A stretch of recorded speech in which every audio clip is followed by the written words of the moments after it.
Hi friends, எல்லாருக்கும் வணக்கம். நம்ம அமீஷா சேனலுக்கு உங்கள் எல்லாரையும் வரவேற்கிறேன்.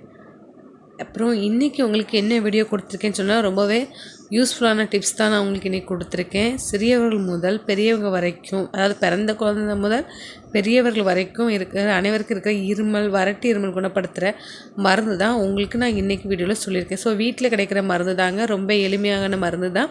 நம்ம இதை பயன்படுத்தினாலே உங்களுக்கு வந்து இந்த கட்டு நெஞ்சு தடுக்கும் மாதிரி இருமல் இருக்கும். ஸோ அது குழந்தைங்க முதல் பெரியவங்க வரை எல்லாருக்குமே சளியை இறக்கிறதுக்கு ரொம்ப அருமையான மருந்து சொல்ல போகிறேன். ஸோ அதுக்கு தேவையான பொருட்கள் என்னெல்லாம் நம்ம பார்த்துலாம். ஃபஸ்ட்டு தேவையான பொருட்கள் பார்த்திங்கன்னா சீரகம், சின்ன சீரகம். இது வந்து ரொம்பவே சளி இறக்கிறதுக்கு நமக்கு பயன்படுது. ரெண்டாவது பார்த்திங்கன்னா திப்பிலி தான் வறட்டு இருமலுக்கு உங்களுக்கு வந்து எல்லாத்துலேயுமே நிறைய பயன்படுத்துவாங்க. மூணாவது பார்த்திங்கன்னா தேன்.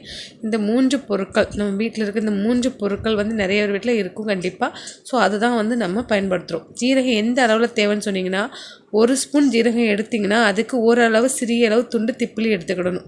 3 ஸ்பூன் ஜீரகம் எடுத்துக்கிறீங்க அப்படின்னா ஒரு 3 சிறிய துண்டு அளவு திப்பிலி எடுத்துக்கணும். நீங்கள் உங்களுக்கு எந்த அளவில் தேவைப்படுதோ அந்த அளவில் எடுத்து நீங்கள் இதை வந்து ரெடி பண்ணி வச்சுக்கலாம். ஸோ இந்த மருந்தை எப்படி பயன்படுத்தலாம் அப்படிங்கிறத நான் இப்போ சொல்கிறேன் உங்களுக்கு. நீங்கள் ஜீரகம் ஒரு 3 ஸ்பூன் எடுத்துக்காங்க, 3 சின்ன திப்பிலி துண்டு எடுத்துக்காங்க. நல்லா மிதமான சூட்டில் ஒரு வாணலியை வச்சு இந்த மிதமான சூட்டில் நீங்கள் வந்து சீரகத்தையும் திப்பிலையும் வறுத்து எடுத்து வச்சுக்கிடணும். அதை திரித்து பவுடர் பண்ணி வச்சுக்கோங்க. அதுக்கப்புறம் தேனில் குழச்சி இதை நீங்கள் காலை, மதியம், இரவு அப்படி 3 வேளையும் நீங்கள் வந்து சிறிய அளவு எடுத்து வந்து சாப்பிடலாம். குழந்தைங்களுக்கு கொடுக்கலாம். குழந்தைங்களுக்கு வந்து கொடுக்கும்போது ஒரு 1/4 ஸ்பூன் அளவு நீங்கள் வந்து இதை கொடுங்க.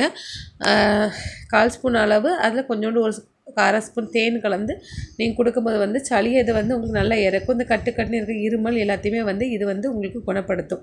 தேன் பார்த்திங்கன்னா நீங்கள் பயன்படுத்த முன்னக்கூட்டி அதை வந்து ஒரு கம்பியை வச்சு, தேன் கடலில் சுத்தமானதை வாங்கிக்கோங்க. கம்பியை பழுக்க காய வச்சு அந்த தேனில் முக்கி சுரசம் பண்ணி அந்த தேனில் தான் நீங்கள் வந்து இந்த பொடியை கலக்கி வந்து சாப்பிடணும். அதுதான் வந்து உங்களுக்கு வந்து குணப்படுத்தும்.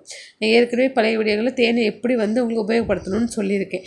திப்பிலி வந்து உங்களுக்கு நெஞ்சு தடமும் இருக்கிறதெல்லாம் வந்து உங்களுக்கு இறக்கும். திப்பிலி சேர்க்கறதுனால நாக்கு சுணத்தை உங்களுக்கு குழந்தைங்களுக்கு ரொம்ப நீங்கள் குறைந்த அளவில் பயன்படுத்துனீங்கன்னா வந்து அந்த உங்களுக்கு அந்த நாக்கு சுழற்சி வந்து உங்களுக்கு இருக்காது. பெரியவங்க வந்து கொஞ்சம் அதிக அளவு பவுடர் ஒரு 1/2 ஸ்பூன் அளவு எடுத்து நீங்கள் கலந்து 3 வேளை சாப்பிட்டிங்கன்னா நெஞ்சு தடமும் உங்களுக்கு குணமாயிருங்க. கண்டிப்பாக பயன்படுத்தி பாருங்கள். இந்த டிப்ஸ் உங்களுக்கு யூஸ்ஃபுல்லாக இருக்கும். நன்றி.